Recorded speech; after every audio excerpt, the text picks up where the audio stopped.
믿지 아니함, 그것을 뭐로 얘기하죠? 순종하지 아니함. 그러니까 순종하지 않는 것은 믿지 않는 것과 같다. 그래서 성서는 순종이 제사보다 낫다라고 말씀하고 있죠. 황소를 드림보다 순종하는 것이 더 낫다라고 말씀하신 이유가 바로 여기에 있습니다. 그래서 이것은 결국 믿음의 문제가 되는 거예요. 순종은. 그러니까 믿는 만큼 순종할 수 있습니다. 믿는 만큼 이해할 수 있습니다. 그런 뜻이기도 합니다. 그러면서 듣고 경노하게 하시던 자가 누구냐라고 말씀하고 있죠. 결국 이제 모세를 대적했던 고라 자손과 그 일당들 250명의 그런 사람들, 그런 지도자들, 이런 사람들을 따라서 이제 패거리를 만들어요. 당을 짓습니다. 그들이 모세를 대항을 해요. 그러자 하나님께서 어떻게 하시죠? 땅을 벌려서 그대로 산채로 이렇게 흔적도 없이 덮어버려요. 고라 자손들입니다. 그래서 고라 자손들은 그런 반역의 아픔을 가지고 있어요. 그 사람들의 의미가 뭐냐면 오늘 말씀 보니까 마음을 완고하게 했다. 그 마음을 완고하게 한 것이 뭐냐라고 말할 때 14절에 있는 것처럼 처음과 끝이 달라졌다. 상황과 환경에 따라서 변했다라는 거예요. 거짓의 사람들이란 책을 보면요, 어떤 사람이 거짓의 사람들이냐? 거짓의 사람들이 대단한 사기꾼이나 악한 사람들이 아닙니다. 정신분석학자였던 저자가 밝힌 거짓의 사람들은 어떤 사람들이냐면 어떤 문제가 있을 때마다 상황을 핑계대고 다른 사람을 핑계대는 것이 거짓의 사람들입니다. 그건 거짓입니다. 거짓말입니다. 그렇게 말해주고 있는 거예요. 이런 사람들은 모든 문제가 나타날 때마다 상황과 사람, 남 탓을 하면서 핑계를 대는데 이 거짓의 사람들에 의해서 많은 문제가 생깁니다. 그러면 정직한 사람들은 어떤 사람들이냐?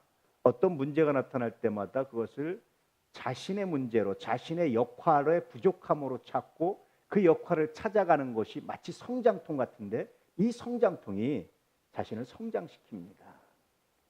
그러니까 이 사람의 분석에 의하면 거짓의 사람과 진실된 사람의 차이가 어떤 겁니까? 똑같은 문제를 겪어요. 이 문제를 어떻게 바라보느냐?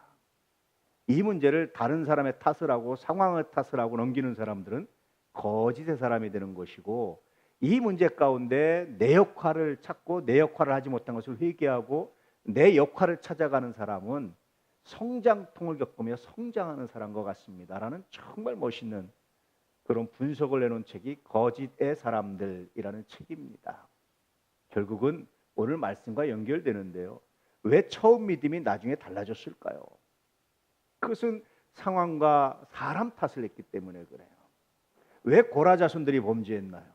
처음에는 모세를 따라서 그 노예 생활에서 기쁘게 나왔단 말이에요. 홍해가 갈라지는 것을 봤단 말이에요. 많은 기적을 봤단 말이에요. 하나님께서 모세를 통해서 애굽에 10가지 재앙을 내리는 걸 봤단 말이에요. 고난 당할 때 고라 자손 역시 하나님 살려주세요 하고 기도했단 말이에요. 그래서 하나님이 역사하시는데 광야 생활을 하면서 뭐를 보는 겁니까? 환경을 보고 모세 탓을 하기 시작하는 거예요. 그래서 사람들을 포함해서 파당을 짓고 250명의 지도자들과 함께 그것도 수많은 사람들과 함께 파당을 져서 모세와 대항하다가 하나님께서 땅을 벌려서 그대로 딱 덮어버리는, 흔적도 없이 사라지는 정말 아픈 경험을 해요. 그런데 고라 자손의 역사는 거기서 끝나질 않아요. 그 세 아들들은 그때 죽지 않습니다. 아마 가담하지 않았던 것 같아요. 나중에 고라 자손들은요, 시편 읽다 보면 고라 자손들이 지은 시들이 있어요. 찬양입니다. 그 당시에 노래입니다. 이 고라 자손들은 어떤 역할을 하냐면 성전에서 찬양하는 사람들. 사실 고라는 모세의 사촌이었어요. 사촌이기 때문에 아마 특별한 걸 요구했던 것 같아요. 특별한 게 받아들이지 않으니까 분노했던 것 같습니다. 그러니까 전혀 관계없는 사람, 전혀 무관한 사람이 하는 게 아니에요. 그랬던 고라 자손이 그 자기 조상들, 자기 그런 일족들의 죄를 철저하게 돌이키고 성전에서 찬양하고 떡을 굽고 성전 문지기가 되고 이런 사람들을 바뀌어요. 우리는 성전 문지기로 족합니다 이런 이런 고백이에요. 그리고 여러분, 정말 구약 성경에서 불세출의 영웅이 또 한 명 있죠.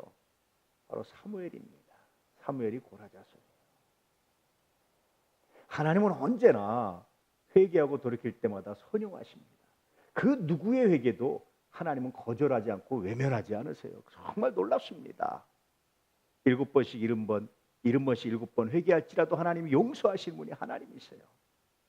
그래서 오늘 말씀의 의미는 뭐냐면, 우리가 시작할 때 믿음을 끝까지 부여잡는 게 중요합니다. 어떤 상황이 오면 그 상황에 내 역할이 무엇인가를 찾고 그 역할에 충성할 때마다 하나님 아름답게 성장시키십니다. 그런데 혹시 그러지 못했다 할지라도 회개하십시오. 그러면 하나님이 고라자손처럼 그렇게 선용하시고 아름답게 하시고, 정말 이스라엘 민족의 가장 중요한 전환기적 지도자가 사무엘입니다. 모세만큼 중요한 사람이 사무엘입니다. 하나님이 그런 사람으로, 그런 리더로, 그렇게 중요한 사람으로 쓰십니다. 그게 하나님이 차별 없이 편견 없이 사람을 사랑하시는 놀라운 능력이고 은혜입니다 라는 내용들이 함축되어 있는 거예요. 오늘 여러분, 고라자손과 그 일당처럼 하지 않기를 축복합니다. 상황 탓하고 남 탓하다가 무너지고 넘어지는 사람이 아니라, 그 순간에 나의 역할은 무엇인지, 왜 내가 내 역할을 못했는지를 처절하게 돌아보고 반성하며 성장통을 겪으시 바랍니다. 그러면 그 성장을 통해서 하나님의 영광을 드러내게 될 겁니다. 그런데 혹시라도 그렇게 하지 못했다면 철저하게 무릎 꿇고 회개하십시오. 하나님 선용하셔서 찬양하는 자로, 성전 문지기로, 떡을 굽는 자로, 시를 짓는 자로 정말 놀랍게 사용하시고 민족의 위대한 지도자로 사용하시는 하나님의 역사가 우리 모두 가운데 있어요.